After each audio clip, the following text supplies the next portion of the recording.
안녕하세요, 여러분. 오늘도 내 인생의 썰 채널에 오신 걸 환영합니다. 명절이 다가오고 있습니다. 두통이 생기기 시작합니다. 왜일까요? 명절에 대한 사연들, 특히 시댁과의 에피소드들 많은 분들께서 공감하실 거라고 생각해요. 그런데 여러분, 오늘의 이야기는 너무 답답한 착한 분의 이야기입니다. 정말이지 마음 깊이 공감되는 사연입니다. 한 번쯤은 들어봤을 만한 이야기 같으면서도 안타까운 한 며느리의 이야기입니다. 오늘 소개해드릴 사연은 김미영님의 이야기입니다. 미영님은 결혼 후 시댁에서 보낸 10년의 명절 동안 느낀 여러 감정들과 경험을 솔직하게 털어놔 주셨어요. 명절, 특히 시댁과의 명절은 모든 며느리들에게 쉽지 않은 시간일 겁니다. 그런데 미영님의 사연은 단순히 힘들다라고 말할 수 없는, 어쩌면 이 땅의 대다수의 며느리들이 겪어본 일일 텐데 이 상황이 세대가 바뀌면서 변해가고 있다는 것은 알지만 글쎄요, 잘 모르겠습니다. 이 이야기를 통해 우리가 얼마나 외롭고 또 얼마나 자신을 잃어갈 수 있는지를 그대로 보여줍니다.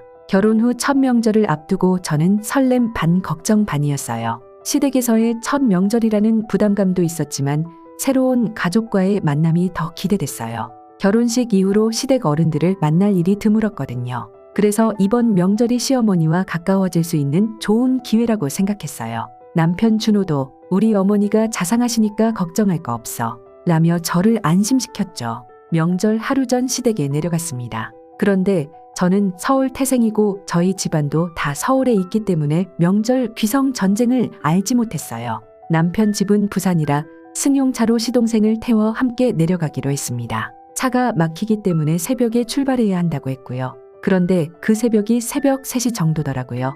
새벽 1에서 2시도 막힌다고 짐을 다 싸놓고 잠깐 눈을 붙이다가 새벽에 출발을 했습니다. 다행히 시동생이 집으로 와서 중간에 데리러 가지는 않았고요. 그런데 가는 길이 너무 멀더라고요. 그냥 여행만 가도 부산이 가까운 곳은 아닌데 새벽 3시에 출발을 했는데도 차들이 많더라고요. 9시간에 걸려서 도착을 했는데 정말 빨리 내려온 것이라고 하더라고요. 적응이 안 되는 것이 너무 많더라고요. 남편은 운전을 하느라 시부모님들이 피곤하니까 어서 자라고 하고 저는 그래도 뒷좌석에서 잠을 좀 자서 괜찮기는 했습니다만 피곤하지 않았던 것은 아니거든요. 그래도 남편이 운전하느라 고생했기 때문에 전 이해할 수 있었습니다. 남편과 시동생은 잠을 자기 시작했고 시아버지는 친구들을 만나러 나가셨고 저와 시어머니와 함께 장을 보러 시장을 갔습니다. 우선 명절 식재료가 무엇인지도 잘 모르겠고 종이에 적은 식재료를 고르는 것도 잘 모르겠더라고요. 시어머니는 제가 고른 식재료를 보고는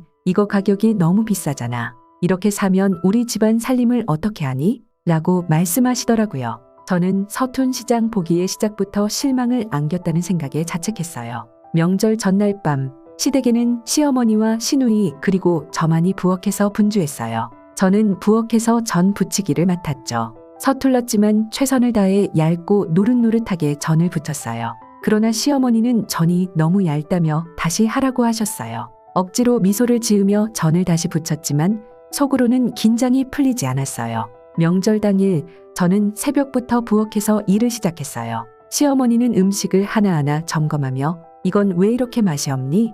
라고 지적했어요.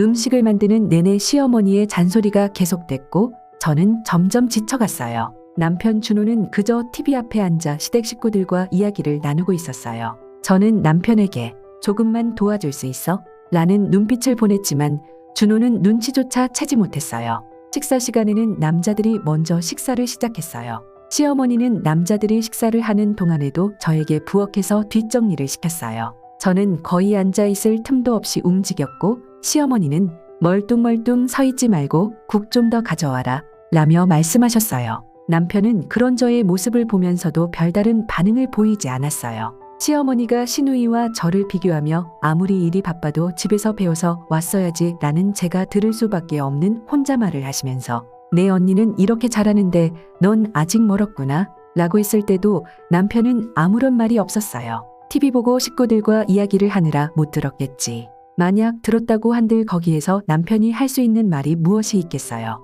정말 유치하게 들리실지도 모르겠지만 먹는 것 때문에 괜히 서럽더라고요. 스스로 나도 참 이라고 생각하며 점심 식사가 끝난 후 남자들이 먹고 남은 상에서 밥과 반찬을 더 가지고 와서 밥을 빠르게 먹고 저는 뒷정리를 하면서 홀로 눈물을 삼켰어요. 그냥 잘 모르겠더라고요. 눈물이 나더라고요. 제가 거지도 아니고 먹는 것 때문에 이게 눈물까지 날 일이야 라고 혼자 생각하며 설거지를 마치고 잠시 숨을 돌리려 했지만 곧바로 저녁 준비를 해야 했어요. 시어머니는 명절이란 게 원래 바쁜 법이야. 결혼 첫 해니까 어색하겠지만 이제 익숙해져야지 라고 말했지만 저에겐 모든 것이 버겁기만 했어요. 명절 마지막 날 저는 남편과 함께 시댁을 떠나며 속으로 안도했어요. 그러나 돌아오는 차 안에서도 남편은 시어머니의 칭찬을 받지 못한 것에 대해 푸념을 늘어놓았고 저의 노력은 인정받지 못한 채 그저 시어머니의 불평거리로 남았어요. 저는 속으로 자신에게 다짐했어요.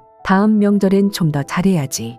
하지만 그 다짐은 제 마음을 더 무겁게 만들 뿐이었어요. 첫 명절을 통해 결혼 생활이 마냥 행복한 일만은 아니라는 것을 깨달았어요. 남편의 기대와 시어머니의 요구 사이에서 저는 설 곳을 찾지 못한 채 명절의 끝자락에서 외로움을 느꼈어요. 집으로 돌아오는 길 남편에게 물었어요. 내가 그렇게 잘못했어? 하지만 남편은 그저 처음이니까 그래. 다음엔 더 잘할 수 있을 거야.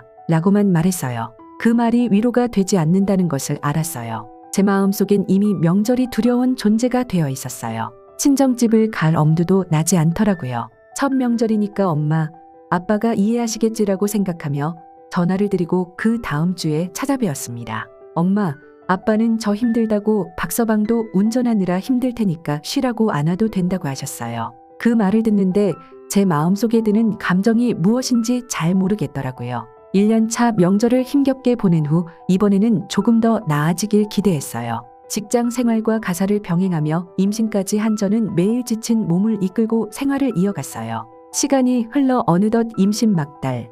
제 뱃속엔 아이가 무럭무럭 자라났고 그만큼 제 몸도 무거워졌어요. 저는 제 몸무게에서 30kg나 증가되어서 임신 중독이 올 수도 있다고 의사가 조심해야 한다고 신신당부를 했어요. 명절이 다가오면서 저는 시어머니가 이번에도 임신 막달이고 그러니까 내려오지 말라라고 하시겠지 라는 말을 바랬으나 며느리는 당연하게 내려가야 하는 것이었고 남편 준호 역시 어차피 내려가야 하잖아 라고 했고 그래 분란 일으키지 말자 라고 생각하며 내키지 않는 마음으로 짐을 꾸렸어요. 명절 전날 남편과 저는 새벽부터 길을 나섰어요. 평소 같으면 5시간이면 도착할 거리를 명절 교통체증은 20시간이나 끌었어요. 차 안은 점점 더 답답해졌고 저는 좁은 자리에서 제대로 앉지도 못한 채 시시각각 변하는 도로 상황을 지켜보며 버텨야 했어요. 장시간 앉아있다 보니 배가 점점 뭉치기 시작했어요. 저는 여보, 나 배가 너무 뭉쳐. 좀 쉬었다 가면 안 될까?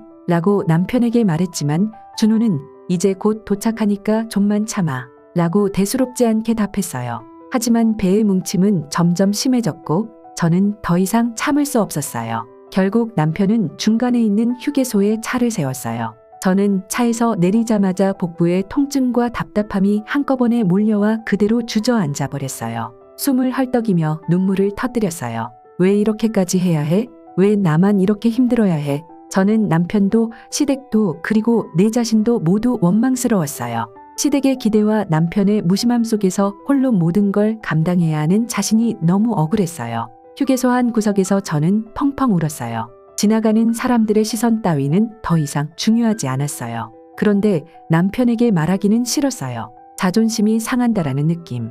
제 이야기를 들으시는 분들이 어떻게 생각하실지는 모르겠지만 그냥 어차피 해야 할 일이라는 생각에 그리고 결혼 전 서로 집안 이야기는 하지 말자는 것이 저희의 룰이기도 했고 휴게소에서 눈물을 쏟고 난 후 남편과 저는 다시 차에 올라탔어요. 제 눈가엔 여전히 눈물이 맺혀 있었지만 차는 다시 천천히 움직이기 시작했어요. 남편은 배 괜찮냐고 물어보았고 저는 안 좋다 라고만 이야기를 할 뿐 둘 다 방법은 없었어요. 길게 늘어진 차량 행렬과 한산해진 대화 속에서 저는 창밖을 멍하니 바라보며 마음을 다잡으려 했었어요. 하지만 얼마 지나지 않아 도착한 시댁 문 앞에서 또다시 현실을 마주해야 했어요. 집안은 명절 준비로 분주했어요. 시어머니는 부엌에서 상을 차리느라 여념이 없었고 시아버지는 거실에서 TV를 보고 있었어요. 형님은 벌써 와서 아이들을 데리고 어수선한 분위기를 연출하고 있었어요. 좀 늦게 도착한 것이 눈치가 보이더라고요. 저는 거대한 뱃속의 무게를 버티며 문지방을 넘었어요.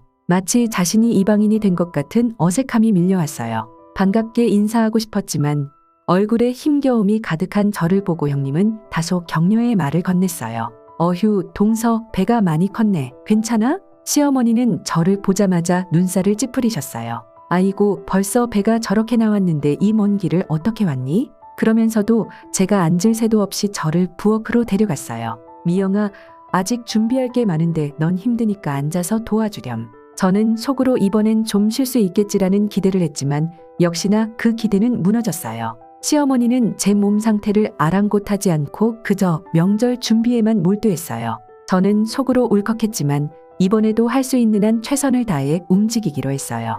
시어머니의 말을 따르지 않으면 돌아올 핀잔을 감당해야 했고 그러면 제 자신 스스로 인정을 받지 못하는 무능한 인간이 되는 것 같아서요. 저는 무거운 배를 감싸 안고 상차림을 도왔어요. 김치전을 부치고 전을 뒤집고 생선 요리를 준비하며 정신없이 시간을 보냈어요. 배가 점점 더 단단하게 뭉쳤고 허리와 다리엔 힘이 빠져갔어요. 애기야, 전 좀 더 부쳐줄래? 너는 손도 빠르고 내가 부치면 더 맛있더라. 라는 시어머니의 말에 저는 억지 미소를 지으며 다시 주방으로 향했어요. 손은 느려지고 땀방울은 이마를 타고 흘러내렸어요. 부엌의 열기와 끊임없는 일거리 그리고 끝없이 몰려드는 배의 통증은 저를 지치게 했어요. 어느새 허리 통증이 심해져서 잠시 앉아있으려 했지만 마땅히 쉴 자리가 없었어요. 겨우 식탁 모서리에 기대어 잠깐 숨을 고르던 저에게 시어머니가 한마디 하셨어요. 계속 앉아있으면 다리가 더 붓는다. 힘들어도 좀 움직여야 괜찮아진다. 저는 네, 어머니. 라는 짧은 대답을 남기고 다시 몸을 일으켰어요. 거울을 보니 피곤해 지친 자신의 모습이 참 초라해 보였어요. 내가 이러려고 이렇게 고생하며 명절을 보내야 하나 하는 생각이 머리를 스쳤어요. 하지만 저는 아무 말도 할 수 없었어요. 그저 남편의 무심한 시선과 시댁 식구들의 눈치를 보며 하루를 버텼어요. 이렇게 두 번째 명절을 맞이할 때도 저는 여전히 시댁에서 보내야 한다는 현실을 받아들였어요. 첫 해에는 첫 명절이니까 당연히 시댁에서 보내야지 라는 말에 순응했지만 시간이 지나면서 마음속에 쌓여가는 서운함을 숨길 수 없었어요. 올해는 아기도 막달이었고 몸도 많이 지쳐 있었기 때문에 더는 예전처럼 참고 싶지 않았어요. 남편에게 이번에는 명절날 아침 먹고 일찍 출발해서 친정에 좀 갈 수 있을까? 라고 물었어요. 그런데 준호는 답을 제대로 못하며 우물쭈물했어요. 바깥에서 또 저를 부르는 바람의 대화는 더 이어나가지 못하였죠.